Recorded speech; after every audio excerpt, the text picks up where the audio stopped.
Hi guys, welcome to JD's Kitchen and thank you guys for stopping by. Today I'm going to share with you guys how to prepare delicious Cameroonian porridge plantain. To begin with, you need your plantain, some dry fish, some meat, whatever kind of meat of your choice, preferably dry meat. Dry meat goes better with this particular dish. My secret ingredient, which is blended fish head. So when you fix your dry fish, do not throw away the heads, just keep it aside and then blend it just like you would blend your crayfish. I'm telling you, if you put this in your plantain, you're gonna come back here and tell me. The next thing is garlic and ginger. Of course, I'm going to blend it. And then another very good ingredient, which is your crayfish. You don't want to omit crayfish when making your turning plantain or your porridge plantain. And then another important one is your vegetables. This is sweet bitter leaf, what the contrary, sweet bitter leaf. Then this is white pepper and bush pepper.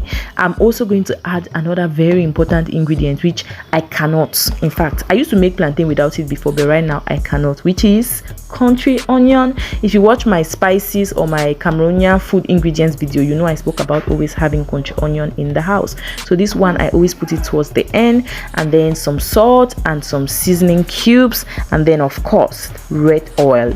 I've never seen anybody cook turning plantain with groundnut oil, so red oil. And then you go ahead to peel your plantain. Now there's a normal way that people always, I don't know if I should say normal, a very regular way, people just cut the plantains into two. My family members will not enjoy it like that, so I like to cut it into four and then cut it into tiny little squares. It's easy to chew, you don't have to go through a, in fact it's not stressful. Okay, so now I go ahead to add my meat, my fish, my white pepper, my bush pepper. I add my secret ingredient, the head, blended head fish. I add some salt, and then I'm going to of course add some seasoning cubes. Okay, you practically add everything. The only things that I will not add are going to be my crayfish, my country onion, and the vegetable. You can see I have already added my garlic and ginger.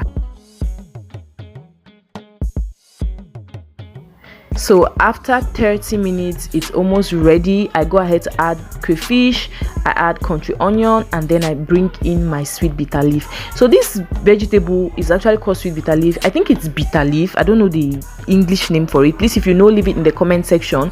It's called bitter leaf, but because it's not a very bitter version in the market, when you want to get this one that's not very bitter, because you're not going to wash it and squeeze out all the bitterness, so you say you want sweet bitter leaf. So you guys see that I am putting this at the end, and once I put this, my pot is not going to be on the fire for more than 5 minutes and our plantain is ready to be taken off. The advantage of cutting it this small is that it's going to cook faster. You guys, sometimes before I used to remember that cooking turning plantain is not a day's job. It's not easy. Like when you, especially when you use like a banga plantain, those very strong plantains, you put them in the pot, they cut it into two halves, and it stays on the fire for hours. But with this one, 30 minutes, your plantain is ready. And then I also added a bit of ripe plantain, like not very ripe, half ripe plantain. It just adds some niceness and some sweetness to it. Please do try out this recipe and tell me how it turned out for you. Leave a comment in the comment section if you eventually try it. If it's your first time here, please do me well to subscribe, and please, if you've gotten to this point, do me well to like this video. Bye.